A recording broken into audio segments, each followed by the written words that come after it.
And that secret isn't some complicated master plan. It's a series of smart, simple choices that instantly make life better. Think about it. Most of our cities feel like they were designed for traffic, not for us. But when a writer first arrived in Tokyo, he was shocked. Not by the crowds, but by the quiet. He could barely hear any cars at all. And that's because hardly anyone drives. Only 12% of all trips in Tokyo are made in a car.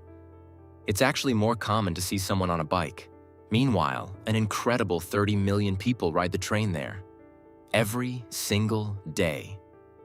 This didn't just happen by accident. Japan made this happen on purpose. They never redesigned their old streets for cars, so today, about a third of them are literally too narrow for a car to even fit down. And here's one of the most clever fixes. You can't park on the street overnight. It's illegal. In fact, you literally aren't allowed to buy a car until you go to the police and prove you have a personal spot to park it. It's a simple rule that completely changes a city. And that's just the start. In most of our countries, owning a car feels like a basic part of life. It's almost a rite of passage. In America, for example, there are about 800 cars for every 1,000 people. But in Japan, that number is way lower, closer to 590. And that huge difference isn't an accident. It tells a much bigger story about the hidden costs we've all been paying for cities built around cars. See, according to one urban planning expert, Japan just never went all in on cars the way other countries did. They didn't push car ownership with government money, and they chose to build up their amazing train systems instead of just pouring concrete for more and more highways. It was a choice, and it led to a completely different kind of city life. The first thing you notice is the sound, or really, the lack of it. A journalist named Daniel Knowles wrote about his first trip to Tokyo.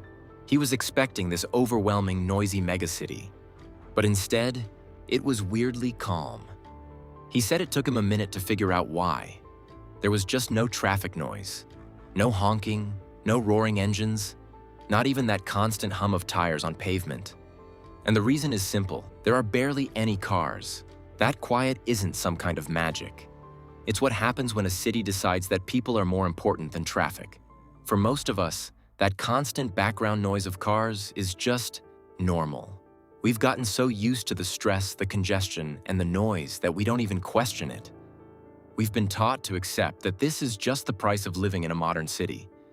But what if it's not? What if all that frustration isn't a requirement, but a symptom of a problem we can actually fix? It turns out you can fix it.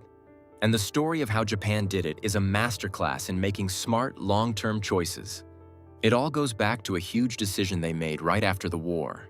At the exact same time, Western countries like the US were falling in love with the automobile, tearing up their train tracks to build massive highway systems. Japan went in the complete opposite direction. As one urban planning expert, Andre Sorensen, explains, Japan just didn't build those huge new freeways cutting through neighborhoods. They were focused on industrial growth, sure, but their big transportation project was something else entirely. While America was letting its passenger trains fade away, Japan's National Railway Company was pouring enormous amounts of money into building one of the best train systems in the world. It was a choice to invest in people movers, not just car movers. But they didn't stop there. They also put in a bunch of clever rules to make sure cars didn't just take over everything. First, they made driving expensive on purpose.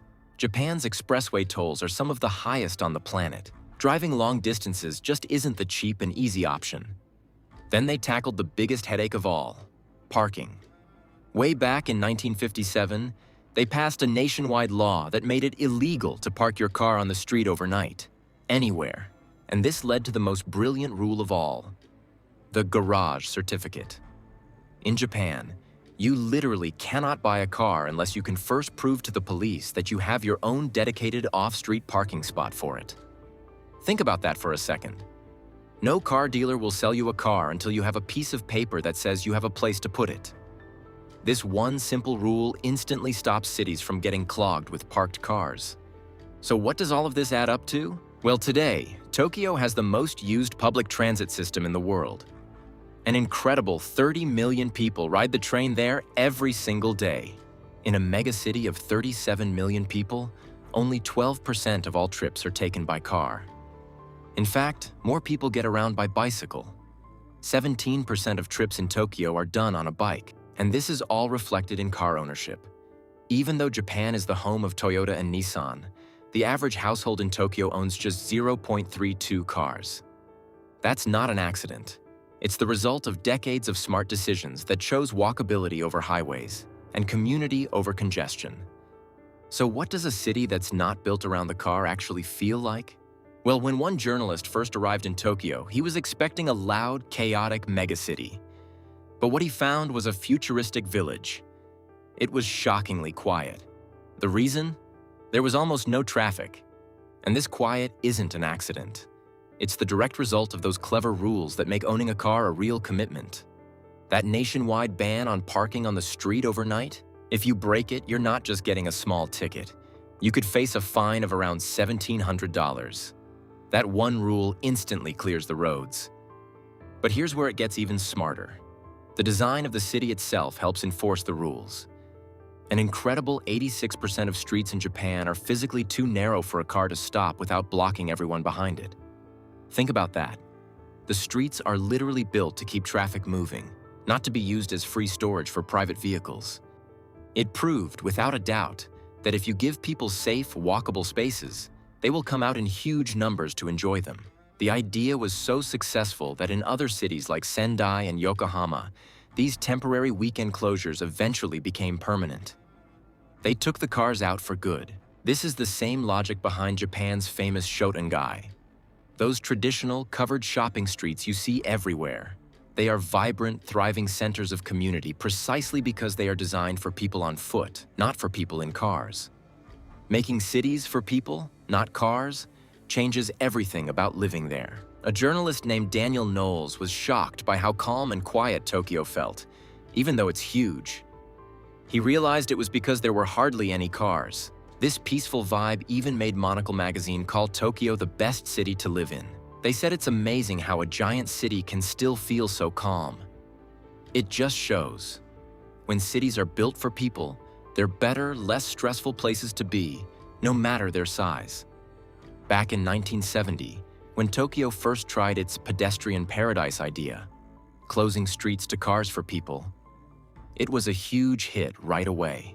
On the very first day, almost 800,000 people showed up. That's way more than a normal Sunday. It proved that people really want these walkable spaces. It's not a new idea. It's a fundamental human need. Japan didn't just solve a traffic problem. They actually transformed what it feels like to live in a city, creating places that feel like home, not just a noisy road.